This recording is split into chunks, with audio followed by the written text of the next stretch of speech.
Не каждый день выпадает возможность стать героем. Когда Дженни Хэнинен отправилась из Пиперстаунского эквестриума в Си-Пойнт-Бич на конную прогулку с друзьями и гидом в Дрохеде, графство Лаут в Ирландии, она и понятия не имела, что сегодня ей предстоит спасти не одну, а 2 жизни. Но прежде чем мы начнем нашу историю, нажмите кнопку «Мне нравится». Не забудьте подписаться и нажать на колокольчик уведомлений, чтобы не пропустить ни одной новой истории. Стоял прекрасный июньский день, и группа замечательно проводила время. Лошадям нравилось бегать по песку и по кромке прибоя. Однако Дженни, родом из Финляндии, внезапно остановила свою лошадь, когда ее зоркие глаза заметили что-то барахтающееся в полосе прибоя.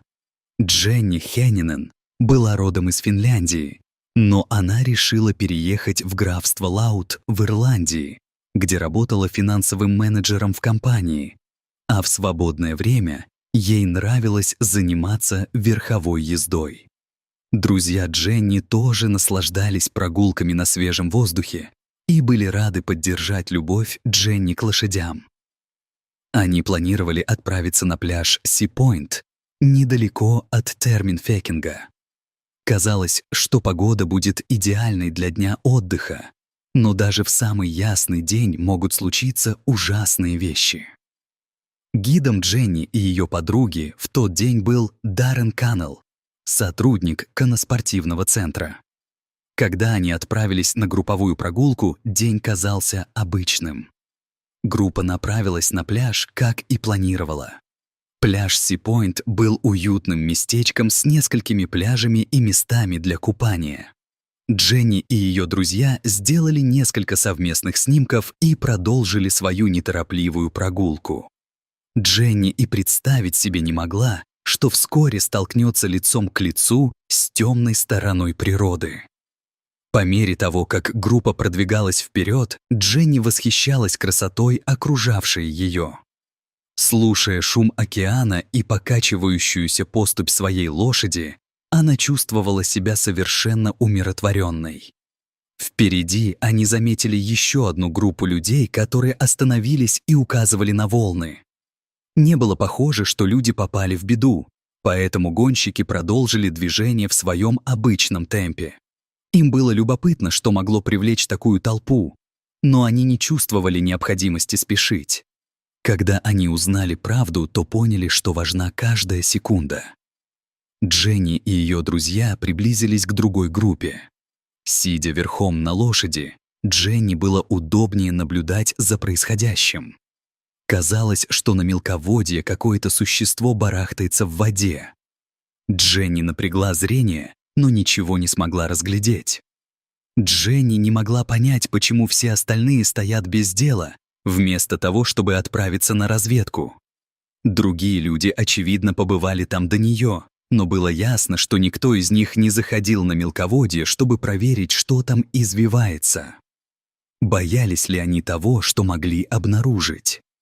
Слезая с лошади и передавая поводья одному из своих друзей, Дженни подошла к воде, чтобы получше рассмотреть ее.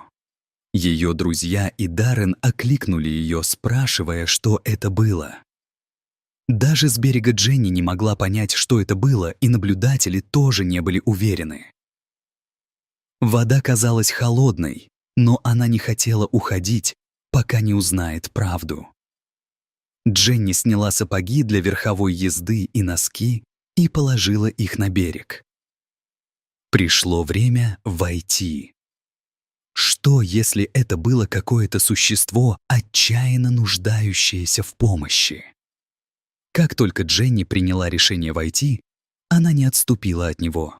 Это было смелое решение, учитывая, что многие другие люди отказались сделать то же самое. В июне высокие температуры в Ирландии колебались от 16 до 19 градусов по Цельсию. Чувствовалось, что океан замерзает. Стоя почти по пояс в холодной воде на восточном побережье Ирландии, Дженни смогла лучше разглядеть фигуру, которая привлекла так много внимания зевак на пляже. Вблизи он оказался больше, чем она ожидала, и почти такой же длины, как она сама. Она увидела одинокий плавник, торчащий из его спины. Дженни оглянулась на берег. Все были так далеко, что, возможно, не услышали ее из-за шума волн. Если бы она была в опасности, никто не смог бы ее спасти, но, присмотревшись, она поняла, что это совсем не опасно. Это была не акула или какой-то другой опасный хищник, который мог причинить ей вред. Это был детеныш дельфина. Но дельфин явно был в бедственном положении. Что она собиралась делать? Дженни была не из тех, кто впадает в панику в большинстве ситуаций. Она знала, как сохранять спокойствие, когда это было важно, но она все еще понятия не имела, что делать, чтобы помочь дельфину. Судя по его размерам, Дженни решила, что это детеныш дельфина. Обитающее в море млекопитающее было явно слабым и нуждалось в помощи. Было несколько причин, по которым дельфин мог оставаться таким неподвижным. Он был ранен, заболел, застрял в мусоре. Дженни огляделась в поисках подсказок, что делать. Несмотря ни на что, было ясно, что дельфин в серьезной опасности. Будучи иммигранткой в Ирландию, Дженни не задумывалась о смертельно опасных отливах на пляже Си-Пойнт. Во время отлива на мелководье открывался обширный участок пляжа, который иногда обнажался.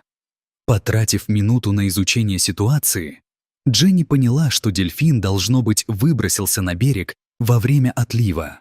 Несмотря на то, что это был детеныш, дельфин казался тяжелым. Дженни боялась повредить его нежные плавники или перегрузить его, когда он и так уже страдал. Глядя на испуганное животное, Дженни задавалась вопросом, хватит ли у нее сил спасти жизнь. Прежде чем Дженни успела усомниться в себе, она начала действовать. Как человек, любящий природу и активный образ жизни, например, верховую езду, Дженни знала, что физически она в хорошей форме. У нее не было времени позвать на помощь. Дельфин рассчитывал на нее. Вернувшись на берег, Даррен начал снимать, как она спасает дельфина. Он понятия не имел, что то, что он снимал, было только началом. Дженни знала, что ей нужно действовать быстро, чтобы молодой дельфин как можно меньше пострадал. Она чувствовала, что ожидание может привести к риску для жизни дельфина.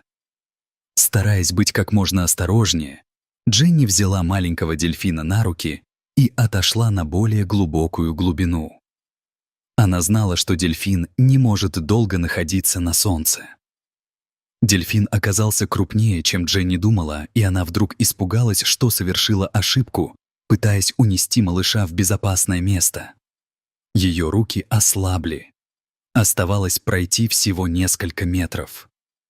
Затем, сильно взмахнув хвостом, дельфин быстро уплыл обратно в морскую пучину, спеша воссоединиться со своей семьей.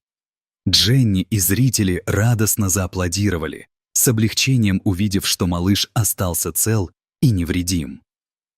Однако Дженни промокла насквозь, и температура ее тела снижалась. Она все больше беспокоилась о том, что может заболеть от переохлаждения. Горячее питье или полеживание в ванне помогли бы ей согреться. Она начала возвращаться к берегу, но что-то остановило ее, прежде чем она смогла добраться туда. Ожидая возвращения на пляж к своим друзьям, Дженни с удивлением увидела, что еще один молодой дельфин оказался на мели таким же образом, как и первый.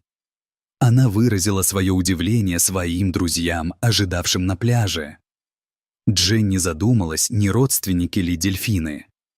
Дельфины, которые хорошо известны как дружелюбные, игривые и озорные существа, путешествуют группами, называемыми стайками, в которые могут входить сотни животных. Дженни снова собралась с духом. Это было нелегко, но Дженни удалось вытащить в море и другого дельфина. Она огляделась, но поблизости не было видно других дельфинов. Это был невероятный опыт, и она была счастлива, что смогла помочь. Дженни вернулась на берег и почувствовала облегчение, снова оказавшись на твердой земле. Прохожие были в восторге от того, что дельфины были спасены. Но Дженни недолго праздновала это событие. Она вернулась к группе, не подозревая, что Даррен снял видео, которое привлечет внимание тысяч людей. Дженни, ее друзья и Даррен быстро покинули пляж, как только Дженни была готова снова покататься. Ей нужно было обсохнуть и согреться. Им предстояло продолжить поездку в другой раз. Размышляя обо всем, что произошло, Дженни подумала, что в будущем у нее будет интересная история, которую она сможет рассказать друзьям.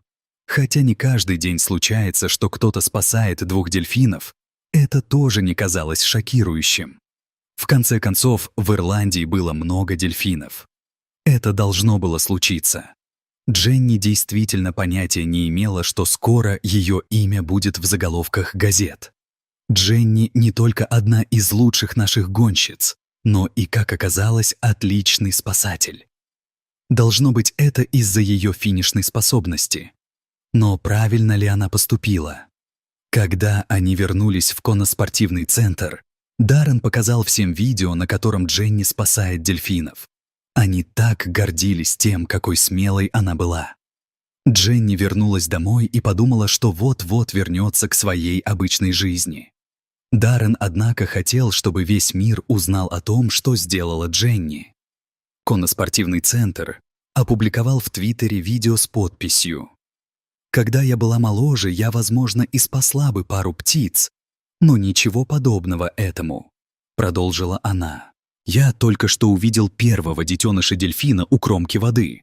Я не знал, кому позвонить и должен ли я вызвать береговую охрану или еще кого-нибудь. Поэтому я пошел помочь, а когда возвращался, увидел еще одного дельфина, который тоже оказался на мели». Однако есть несколько разных мнений относительно того, правильно ли она поступила. В беседе с The Irish Independent после своего драматического спасения Дженни сказала, что в целом эксперты рекомендуют звать на помощь, если вы обнаружите выброшенное на берег животное. Квалифицированный персонал может позаботиться о том, чтобы выброшенное на берег животное не пострадало.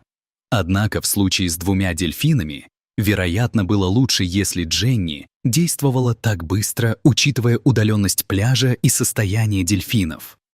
Есть несколько шуток о том, что Дженни следует заняться спасением животных, чтобы быть уверенной, что она делает все возможное, чтобы помочь животному миру, а не наоборот.